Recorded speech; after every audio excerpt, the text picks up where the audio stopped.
wasallam. Di antara keistimewaan Nabi sallallahu alaihi wasallam, ya. Nabi mengatakan, "Wa ju'ilat liyal ardu tahuran wa masjidan."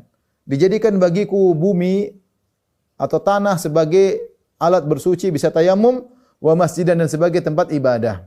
Maksudnya apa? Kalian di mana saja silakan beribadah. Selama di atas muka bumi, kalian silakan beribadah. Terus nabi-nabi terdahulu bagaimana? Nabi-nabi terdahulu mereka punya kuil tersendiri kalau ingin beribadah. Mereka punya kuil tersendiri untuk ibadah. Adapun orang Islam, dimanapun mereka ingin sholat, silakan sholat. Dan tanah juga menjadi pensuci baik untuk tayamum atau istijmar, ya, dengan batu dan yang lainnya. Tapi maksudnya nabi-nabi terdahulu mereka kalau mau ibadah tidak bisa langsung, tapi harus cari kuil, ya. Kemudian di antara keistimewaan nabi yang lain, wa ursiltu ilal khalqi kafah wa khutima bin nabiyyun. Di antaranya adalah wa ursiltu ilal khalqi kafah. Aku diutus kepada seluruh umat manusia. Akanal anbiya qabli yursaluna ila ummatihim. Adapun nabi-nabi sebelum Nabi Muhammad SAW diutus kepada kaumnya. Nabi Nuh kepada kaum Nabi Nuh, Nabi Saleh kepada kaum Samud, Nabi Hud kepada kaum Ad, Nabi Lut kepada kaum Sodom, ya. Seperti itu para nabi diutus kepada kaumnya masing-masing. Nabi Isa kepada Bani Israel, Nabi Musa kepada Bani Israel. Adapun Nabi Muhammad SAW diutus kepada seluruh umat manusia. Ya, bahkan bukan cuma kepada manusia, bahkan kepada jami'il thaqalain, bahkan jin juga. Makanya para jin, mereka rasulnya Nabi Muhammad SAW. Wa sarafna ilaika nafaran minal jin yastami'una al-Qur'an falamma hadarahu qalu ansitu walamma qudiya walau ila qaumihim mundzirin ya qaumana inna sami'na kitaban unzila min ba'di Musa musaddiqan lima baina yadayhi yahdi ilal haqqi wa ila siratim mustaqim ya qaumana ajibu da'i Allah wa aminu bih. Kata Allah ketika kami ada sebagian jin-jin mendengarkan lantunan bacaan Quran, wahai Muhammad. Tatkala selesai baca, maka mereka berkata, ketika Nabi baca, mereka mendengar dengan saksama. Ketika Nabi selesai baca, mereka pulang kepada kaum mereka dan mereka mengumumkan, mereka berdakwah. Mereka berkata, wahai kaum kami, sungguhnya kami telah mendengar Al-Quran yang diturunkan setelah Taurat. Ya, kemudian mereka berkata, ya qaumana ajibu da'i Allah, wahai kaumku, penuhilah panggilan Rasulullah sallallahu alaihi wasallam. Dari situ Rasulullah spesial, bukan cuma kepada seluruh umat manusia, bahkan juga kepada seluruh jin. Kemudian di antara keistimewaan Nabi sallallahu alaihi wasallam, wa khutima bin nabiyyun, aku adalah penutup para nabi. Aku adalah penutup para nabi. Tidak ada nabi setelah Nabi Muhammad sallallahu alaihi wasallam. Ini sudah kita bahas. Nabi mengatakan la nabiyya ba'di, tidak ada nabi setelahku. Meskipun orang ngaku nabi baru, tapi yang benar tidak ada nabi setelah Muhammad sallallahu alaihi wasallam. Dan di antara konsekuensi Nabi Muhammad adalah nabi yang terakhir, berarti dia harus diutus kepada seluruh umat manusia, ya. Ini di antara keistimewaan Nabi sallallahu alaihi wasallam yang Nabi kumpulkan dalam satu hadis. Di antara keistimewaan Nabi sallallahu alaihi wasallam yang tidak dimiliki oleh nabi-nabi yang lain, Rasulullah SAW pernah dihalalkan oleh Allah untuk memerangi kota Mekah. Itu ketika terjadi peristiwa Mekah. Kita tahu bahwasanya kota Mekah adalah kota yang haram, yaitu kota yang tidak boleh ditumpahkan darah, kota yang tidak boleh berperang di situ. Tetapi Nabi dikhususkan oleh Allah boleh berperang sewaktu yang sedikit waktu itu karena Fatu Makkah. Kata Nabi sallallahu alaihi wasallam, "Harramallahu Makkata, falam tahilla li ahadin qabli." Allah mengharamkan Mekah, yaitu sebagai tanah haram, tidak boleh, jangankan tumpahkan darah manusia, bahkan tumpah darah hewan pun tidak boleh ditakut-takuti hewan tersebut. Falam tahilla li ahadin qabli, tidak seorang pun yang dihalalkan baginya kota Mekah untuk diadakan peperangan. Wala li ahadin ba'di, dan tidak akan ada dihalalkan bagi seorang pun setelahku. Uhillat liya sa'atan min nahar. Adapun aku pernah dihalalkan Mekah meskipun hanya sebentar. Ketika itu dalam peristiwa Fatu Makkah. Kemudian di antara keistimewaan Nabi sallallahu alaihi wasallam, Nabi mendapatkan Al-Kautsar, suatu sungai yang sangat luar biasa besar di surga dan betapa indah dan betapa enak air sungai tersebut atau danau tersebut. Kata Allah Subhanahu wa taala, "Inna a'tainakal kautsar." Ya Muhammad, kami akan berikan kepada engkau Al-Kautsar. Ini tidak diberikan kepada nabi-nabi yang lain. Di antara keistimewaan Nabi sallallahu alaihi wasallam, dan ini kemungkinan bersamaan dengan Nabi Ismail alaihissalam, yaitu hewan melata mengenal Rasulullah sallallahu alaihi wasallam, mengenal, ya. Pada suatu hari Rasulullah SAW masuk dalam sebuah kebun milik seorang Ansari yang ternyata ada ekor unta dalam kebun tersebut. Dan seekor unta tersebut ternyata menangis sambil meneteskan air matanya.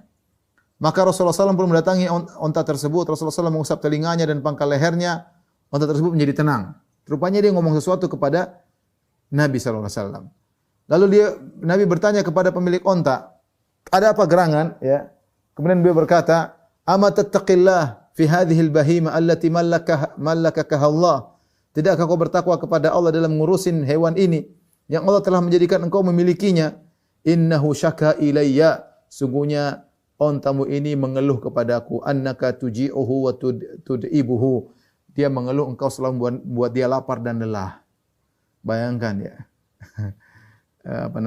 Onta mengeluh kepada Nabi sallallahu alaihi wasallam ya. Ini kemungkinan sama dengan Nabi Sulaiman alaihissalam.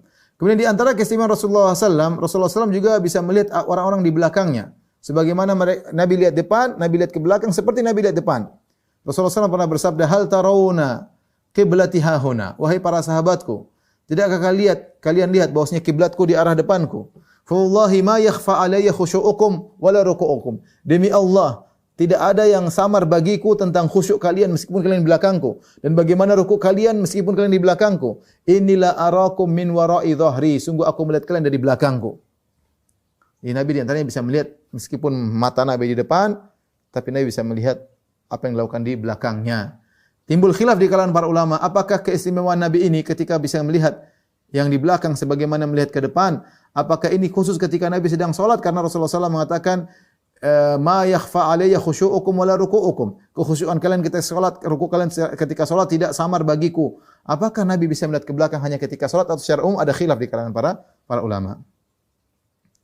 Tapi di antara keistimewaan Nabi sallallahu alaihi wasallam, dalam hadis yang sahih Rasulullah pernah menjadi imam para nabi. Seluruh nabi bermakmum kepadanya. Kapan terjadi? Ketika Isra Mi'raj, ya. Perhatikan kata Nabi, "Wa qad ra'aituni fi jama'atin minal anbiya." Aku melihat aku berada di sekumpulan para nabi. Fa idza Musa qa'imun yusalli. Ya, tiba-tiba Musa sedang salat.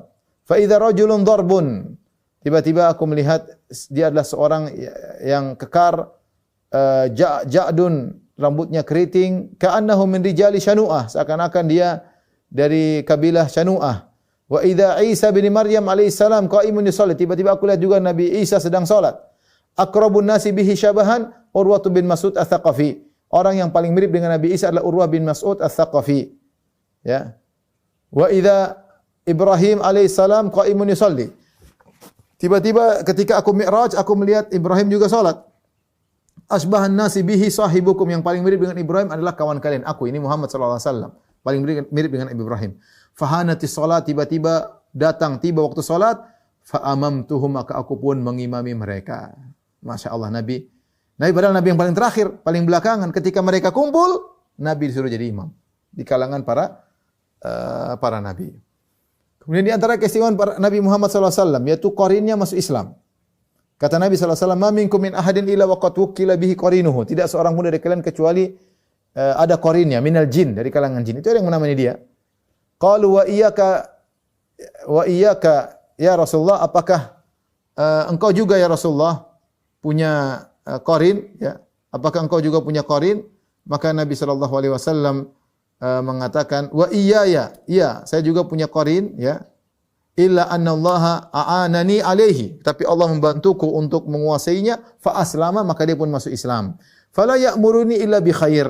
Maka itu qarin yang harusnya dari jin tidak memerintahkan kepadaku kecuali hanya kebaikan. Ini dalil bahwasanya jin itu ngomong bisik-bisik. Setiap kita punya qarin, ada jin yang menemani kita dan bisik-bisikin kita keburukan. Kecuali jinnya Nabi Muhammad SAW, dia masuk Islam sehingga dia tidak menyeru kepada Nabi kecuali kebaikan. Di antara keistimewaan Nabi Muhammad SAW, yaitu telah diampuni dosa-dosa yang telah lalu dan akan datang. Semuanya sudah diampuni. Ada orang diampuni dosa-dosa yang telah lalu, tapi khusus Nabi Muhammad SAW, diampuni yang telah lalu maupun akan datang. Ya, sebagaimana dalam surat Al-Fatah, "Inna fatahna laka fatham mubina liyaghfira lakallahu ma taqaddama min dzambik wa ma ta'akhkhar." Agar Allah mengampuni dosa-dosamu yang telah lalu maupun yang akan belakangan, ya, yang akan belakangan. Makanya Nabi sallallahu alaihi wasallam senantiasa beribadah dengan luar biasa karena dia telah diampuni dosa-dosa yang akan datang, ya. Nabi sallallahu alaihi wasallam dari Mughirah, Rasulullah sallallahu alaihi wasallam salat sampai tawarramat qadamah, sampai kedua kakinya bengkak. Faqila lahu, Maka dikatakan kepadanya, "Ghafarallahu laka ma taqaddama min dzambika wa ma ta'akhkhar." Ya Rasulullah, engkau telah diampuni dosa-dosa yang telah lalu akan datang. Nabi berkata, "Afala akuna abdan syakura?" Kenapa aku tidak menjadi hamba yang pandai bersyukur?